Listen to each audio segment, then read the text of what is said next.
Olá pessoal, comandante Leonardo Matos aqui. Esse é o nosso Conexão Gel número 95. Hoje é sexta-feira, dia 21 de agosto de 2020. Na semana passada eu tinha comentado com vocês, como última notícia e última boa notícia da semana do podcast 94, a questão do acordo de paz entre Israel e Emirados Árabes Unidos. E aí, ao longo da semana, alguns de vocês me contactaram pedindo para eu ampliar um pouco sobre esse tema. E aí, por isso, eu trago esse tema como o primeiro tema do nosso podcast de hoje. É importante a gente lembrar que Israel só tem relações diplomáticas com o Egito e com a Jordânia. Essa costura de relações diplomáticas faz parte da política externa israelense aí desde os anos 70 e é uma costura são tratativas bastante difíceis. Tanto o acordo de paz com o Egito como com a Jordânia foram bastante benéficos para os países envolvidos, né? Israel se livrou de uma grande ameaça militar que era o Egito no seu flanco ocidental e em função do acordo de paz, os Estados Unidos forneceram maiores linhas, digamos assim, de créditos e de subsídios, tanto para Egito como para a Jordânia. Esse acordo que saiu na semana passada entre Israel e Emirados Árabes Unidos chama também a nossa atenção, porque os Emirados Árabes Unidos é o primeiro país a fazer esse tipo de acordo com Israel ali dentre os países do Golfo Pérsico, e também chama a atenção da comunidade internacional para um país que nem todos acompanham e tem sido cada vez mais relevante. Os Emirados Árabes Unidos eles possuem o 29º PIB mundial, de acordo com os dados de 2019. É o segundo país mais rico da Península Arábica, só perdendo para a Arábia Saudita. É importante também lembrar que os Emirados Árabes Unidos, obviamente, além da grande produção de petróleo, tem alguns números interessantes, como, por exemplo, possui o 10º maior porto em movimentação de contêineres do mundo, o maior porto de movimentação de contêineres de todo o mundo árabe, de uma maneira geral. É o 10º do mundo, para vocês terem uma ideia. O Porto de Santos, aqui no Brasil, é o 37º, né, e o Porto de Dubai é o 10º, ou seja, é um porto importantíssimo, né, na região. E também os Emirados Árabes Unidos têm se destacado em áreas de alta tecnologia. Por exemplo, a primeira usina nuclear de toda a Península Arábica foi recentemente inaugurada e essa semana entrou em operação, ou seja, foi interligada ao sistema de energia do país. E é um fato muito relevante, porque de toda aquela região você só tem usina nuclear no Irã, não tem na Turquia, por exemplo. A Turquia está desenvolvendo, mas ainda não tem. A Arábia Saudita também está com projeto de usina nuclear, mas ainda não possui. Ou seja, os Emirados Árabes Unidos terem a primeira usina nuclear da região é sim um fato importante. E um outro fato interessante é que os Emirados Árabes Unidos têm um programa espacial. Eles lançaram agora, em julho, uma sonda, por um foguete japonês. Né? O lançamento foi feito de uma base no Japão, e a sonda é com destino a Marte. Né? A importância disso, só em termos de comparação, é que apenas China e Estados Unidos também fizeram lançamento para Marte agora nessa janela aí de julho, que é uma janela em termos de aproximação entre a Terra e Marte, por isso que é um período do ano que é propício para lançamentos de foguete da Terra para Marte. Foram lançados foguetes dos Estados Unidos, da China e dos Emirados Árabes Unidos. Isso para vocês terem uma ideia em termos de como que o país está cada vez mais relevante. Esse acordo também vai estimular outras possibilidades de acordo. Por exemplo, o Omã já está em tratativas com Israel, o Bahrein está em tratativas com Israel, até Marrocos também. Eu acho que isso é um dado relevante. A gente tem que lembrar que a grande questão da região é a oposição entre a Arábia Saudita, né, os sunitas, digamos assim, liderados pela Arábia Saudita, contra os xiitas do Irã, né, naquele eixo Irã, Iraque, um pouco, parte do Iraque é xiita, a Síria e parte do Líbano, né? Esse eixo que o Irã tenta fazer aí do xiismo, que é um outro lado da religião muçulmana, E, por outro lado, a Arábia Saudita liderando os países sunitas, é a maior economia da região também. Então, esse acordo de Israel é interessante porque é importante por várias coisas. Primeiro, para o Netanyahu, primeiro-ministro israelense, ele estava com muita dificuldade de efetivamente, perante a comunidade internacional, fazer aquela questão, concretizar aquela promessa de reconhecimento dos assentamentos israelenses na Cisjordânia. Né? Foi importante também para o Trump, porque foi uma vitória aí da política externa americana, o Trump precisando aí de vitórias em ano de eleição, Trump muito amigo do Netanyahu, há muito interesse, obviamente, do Netanyahu que o Trump seja reeleito. Então o acordo acabou tendo aí várias repercussões aí também na área geopolítica. Por isso que trouxe para vocês como o primeiro assunto desse nosso Conexão 95. Na segunda parte do nosso podcast, como já tenho feito, um rápido balanço da pandemia, os 5 primeiros países em termos de número de casos não mudaram. O que mudou entre os 10 países com maior número de casos da pandemia foi que o Peru ultrapassou o México. O Peru hoje é o 6º país em termos de número de casos, números impressionantes no Peru. Para vocês terem uma ideia, o Peru hoje é o 2º país na relação mortos-população, só perdendo para a Bélgica, né? Países com mais de 1 milhão de habitantes, né? Porque o primeiro é Andorra, que é um país minúsculo na Europa, mas em termos de países assim com uma população acima de 1 milhão de habitantes, o Peru já é o 2º no mundo na relação mortos por habitantes, um número bastante elevado. Também é importante a gente destacar aí a quantidade de países das Américas aí nesse ranking dos 10 primeiros, né? Como Colômbia, por exemplo. O México, né, que perdeu a posição para o Peru, mas está em 7º, Colômbia está em 8º, Chile está em 9º. E a outra novidade é que com essa segunda onda da Europa, a Espanha voltou a entrar aí na lista dos 10 países. Hoje a Espanha é o 10º país do mundo em número de casos, né, voltando aí a Europa aí nesse ranking, digamos assim, dos países em termos de número de casos. Em termos de número de mortos, o ranking dos 5 principais países está inalterado: Estados Unidos, Brasil, México, Índia e Reino Unido. Em termos de vacina, essa semana a China patenteou oficialmente a sua primeira vacina contra o coronavírus, desenvolvido por um dos seus laboratórios, né, já está em fase bastante avançada de testes. Ela patenteou essa semana pelo laboratório CanSino Biologics, né, foi o primeiro. Lembrando que temos 6 outras vacinas de vários laboratórios aí, inclusive esse, né, patenteado pela China, em fases finais de testes por todo o mundo. Aqui no Brasil temos 2 casos, a de Oxford e a da Sinovac chinesa. E a questão da segunda onda, que eu já tenho comentado com vocês, que preocupa na Europa, com vários países. A Alemanha ontem também teve aí um recorde de número de casos em 24 horas, com aproximadamente 1.700 casos registrados ontem na Alemanha. A França também com pico de casos, Espanha com pico de novos casos. E também um outro dado relativo à questão da pandemia que é importante: novos números da crise econômica referente à pandemia saíram essa semana. Então, só lembrando para vocês, em termos de segundo trimestre de 2020, comparado com o primeiro trimestre, grande queda foi da economia americana, a maior queda de todas, com 32% de queda do segundo trimestre em relação ao primeiro trimestre. O Reino Unido também vem em segundo lugar, com uma queda de 20% do PIB do Reino Unido do segundo trimestre em relação ao primeiro. E outras quedas, como Espanha, 18%, México, 17%. O Brasil ainda não tem, os dados confirmados do Brasil devem sair no dia 1º de setembro. A estimativa do Banco Central, Ministério da Economia, que a queda do PIB no segundo trimestre em relação ao primeiro seja na ordem de 10%, entre 8% e 10%. É uma queda sensível, mas vemos aqui que vários países do mundo tiveram até quedas maiores, países importantes, como eu falei, Estados Unidos, Reino Unido, Espanha, México, etc. A terceira parte do nosso podcast, como já tenho feito, a questão das disputas hegemônicas. Eu concentro nessa parte as questões relativas à China, Estados Unidos e também Rússia. Essa semana tivemos aí o início do maior exercício naval do mundo, né, o RIMPAC 2020, um exercício que acontece no Pacífico a cada 2 anos.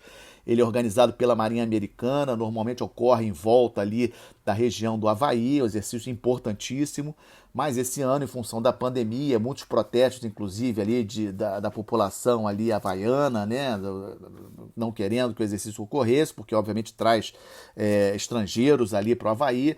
Os navios, eles vão ficar, os navios estrangeiros que estão participando do exercício esse ano, número menor, né, apenas são 20 navios de 10 países diferentes, destaco aí os de sempre, como Austrália, como Japão, como Coreia do Sul.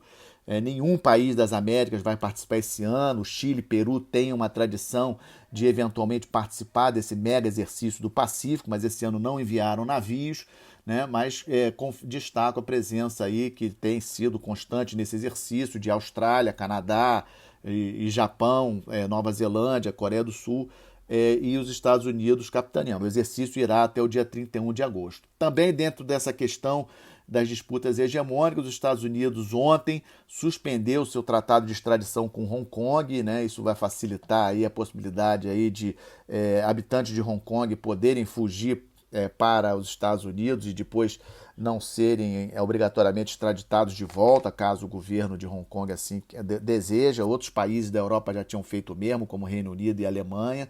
Então, mais um ponto aí na escala de tensões entre Estados Unidos e China. Também na questão de disputas hegemônicas, vamos para o caso da Bielorrússia, né? Estamos acompanhando aí, depois das eleições do Lukashenko, a reeleição do Lukashenko, que está no poder na Bielorrússia desde 94, um forte aliado da Rússia, muitos protestos na Bielorrússia, a União Europeia fez reunião de emergência dos seus ministros de relações exteriores, há uma ameaça da União Europeia de não reconhecer esse novo governo do Lukashenko. O Lukashenko foi à Rússia falar com Putin para tentar garantir o apoio do Putin caso a OTAN, caso a Europa escalhe a crise ou deseje efetivamente promover uma virada de mesa na Bielorrússia. É um caso que a gente está acompanhando, chama a atenção da posição estratégica da Bielorrússia como um buffer state, ou seja, um estado tampão entre a Europa e a Rússia. Vamos lembrar o que ocorreu em 2014 lá na Ucrânia, né? Aquela guerra civil ali nas províncias do leste da Ucrânia, a questão da Crimeia, que voltou a fazer parte da Rússia também em 2014, uma questão muito importante ali na região. Obviamente a Rússia não deseja que a Ucrânia passe a ser da OTAN, por exemplo, né? E há uma preocupação muito grande que uma eleição feita dentro dos moldes democráticos, o Lukashenko não venceria, e aí a oposição vencendo, uma tendência dessa oposição na Bielorrússia se aliar à Europa, à OTAN, etc., tudo que a Rússia não deseja. E aí, no meio dessa confusão toda, sai a notícia na quarta-feira de um dos grandes líderes da oposição dentro da Rússia, o Alexei Navalny, num voo lá, vindo de uma cidade da Sibéria, teve que fazer um pouso de emergência porque ele começou a passar mal dentro do voo e há indicações aí de envenenamento. A gente sabe que há um histórico de casos de opositores ao regime russo em anos anteriores terem sido vítimas de envenenamento. Não há provas, né, obviamente, do envolvimento oficial do governo russo nisso, mas há suspeitas. E só para a gente ter uma ideia de como é que é o mundo real e como que a Rússia encara essa questão de oposição ao governo Putin, oposição. O Navalny, ele estava liderando, digamos assim, protestos dentro da Rússia, movimentos de protesto dentro da Rússia em favor da oposição na Bielorrússia, por exemplo. Ele estava sendo um daqueles que mais estava falando sobre a questão da Bielorrússia, e aí de repente surge envenenado num voo essa semana, o que obviamente é bastante suspeito.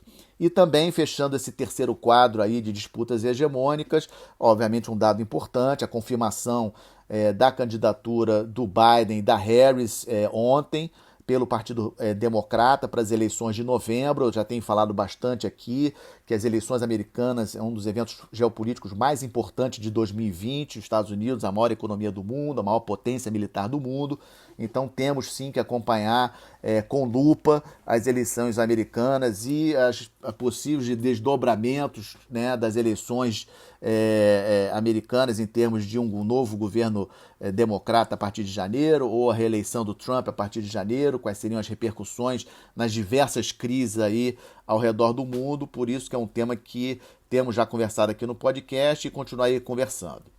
O quarto quadro aqui do nosso conexão, do nosso podcast, o Estamos de Olho, muito atentos a um pronunciamento previsto do presidente Erdogan da Turquia, que está para ser feito a qualquer momento. Ele prometeu isso ontem, disse que teria novidades, lembrando aquela tensão grande no Mediterrâneo entre Turquia e Grécia, aquele navio de pesquisa turco, numa área que a Turquia diz ser mar, águas jurisdicionais da Turquia, e a Grécia diz que são águas jurisdicionais da Grécia. Ontem o Erdogan fez um pronunciamento muito duro contra Grécia, contra a França, contra Egito, e prometeu para hoje novidades sobre esse assunto. Vamos aguardar, é o tema aí do Estamos de Olho aí que mais me chama a atenção. Também nós estamos de olho acompanhando a questão da crise na Venezuela, uma crise crescente, existem eleições parlamentares previstas para dezembro, muita reclamação da oposição com relação à legitimidade dessas eleições em dezembro, e é um ponto importante. Sabemos também da crise econômica e social da Venezuela, junto com a questão da pandemia, ou seja, a Venezuela é sem dúvida um ponto importantíssimo de acompanhamento nosso. Um outro país muito importante que eu gosto de acompanhar e falo de vez em quando aqui no podcast é a Argentina. Na segunda-feira, agora no dia 17, ocorreu o maior protesto de rua em várias cidades argentinas, principalmente na capital Buenos Aires, contra o governo atual. Lembrando que o governo argentino ele tocou lockdown logo no início da crise, em março, foi muito elogiado por isso, porque os números argentinos estavam muito baixos. O problema é que a Argentina hoje é o 13º país em número de casos em todo o mundo, e a situação da economia argentina indo cada vez mais para o buraco. A Argentina já vindo em recessão desde setembro de 2018, uma situação econômica muito crítica, e obviamente com o lockdown a situação esse ano piorou, os números argentinos estão muito ruins e a população começa a ir para as ruas. Na segunda-feira, o maior protesto registrado até hoje contra o governo atual argentino. Estamos de olho. No Líbano, obviamente, aquela crise da explosão ocorrida no porto de Beirute, custos elevadíssimos para se reconstruir o porto. A França tem se mostrado o país com maior presença efetiva em termos de ajuda. Essa semana chegou lá em Beirute um grande navio porta-helicópteros francês com várias ajudas, o Tonnerre, um navio de grande porte, francês, com ajuda humanitária e tentando também ajudar no resgate dos mortos ainda no evento. A situação no Líbano muito ruim, muito preocupante. Sabemos de toda aquela confusão política. Semana passada eu comentei sobre a renúncia do primeiro-ministro. Ou seja, a situação no Líbano ainda é bastante séria e é importante de nós continuarmos acompanhando. O último tema do Estamos de Olho é a situação no Mali, país da África, 20 milhões de habitantes, um país com riquezas minerais importantes, um país que é ex-colônia da França. A França possui no país tropas, né, militares franceses tentando contribuir com o governo para a estabilização do país já há muitos anos, cerca de 5.000 a 6.000 militares franceses dentro do Mali, mas esses militares franceses não foram capazes de impedir um golpe de Estado dos militares do Mali contra o governo do presidente, do primeiro-ministro. Os militares do Mali conseguiram fazer com que o presidente renunciasse. Eles já prometeram que vão voltar à situação democrática em breve, com convocação de novas eleições, mas a União Africana não gostou, disse que o Mali, por enquanto, está fora da União Africana em função desse golpe de Estado. A ONU também protestou, Guterres, mas eu acho que esse evento é um atestado aí é um ponto negativo para a política externa francesa. O Mali, como vários outros países ali daquela África Ocidental, faz parte ainda, como ex-colônia francesa, faz parte ainda da região de influência da França. Como eu falei, a França com 5.000, 6.000 militares dentro do Mali. Como que é possível permitir que a situação chegue nesse ponto, né? O presidente Macron, na minha avaliação, ele e o seu ministro de Relações Exteriores não conseguiram evitar que a situação cambasse para isso. Ocorreram várias violências e depredações essa semana lá no Mali, e é uma crise que nós estamos acompanhando. E o último quadro do nosso podcast, como boa notícia, uma empresa suíça, a Molecular Partners, anunciou essa semana um acordo com o governo suíço já reservando 3 milhões de doses de um antiviral que essa empresa, a Molecular Partners, chama de DARP-IN Project, e com bastante sucesso em laboratório, um antiviral aí contra o coronavírus.